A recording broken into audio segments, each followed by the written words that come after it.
Biopharmaceuticals are produced in living cell cultures or in bacterial microorganisms. The cells are modified in such a way that they generate the active substance of a biological medicine. Once the cells are reprogrammed and multiplied to a target density, they're cryogenically frozen and stored in vessels in a cell bank. Once a sample of cells is taken out from the cell bank, the cells must first be multiplied prior to use in a large fermentation vessel, known as a bioreactor.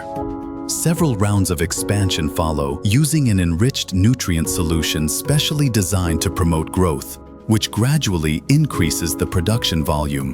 This provides the cells with optimal growth conditions and generates enough cells for the subsequent cultivation in the bioreactor.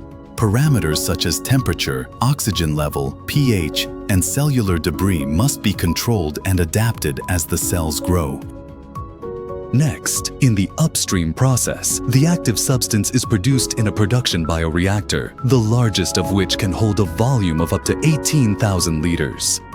The active substance is produced by further modification of the nutrient media to prompt the cells into generating the desired active pharmaceutical ingredient, the API.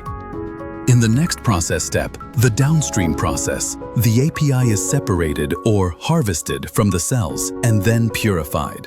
The purification process takes place in large chromatography columns, which contain special resins designed to separate the API from additives and byproducts. On average, a large-scale production process of a typical antibody can generate about 20 to 50 kilograms of active substance from one upstream manufacturing batch. In the final step, the drug products are filled into vials in a highly sterile environment and then either stored as a frozen liquid or lyophilized as freeze-dried powder. Many biological medicines are also filled as liquids into syringes and stored under controlled, refrigerated conditions.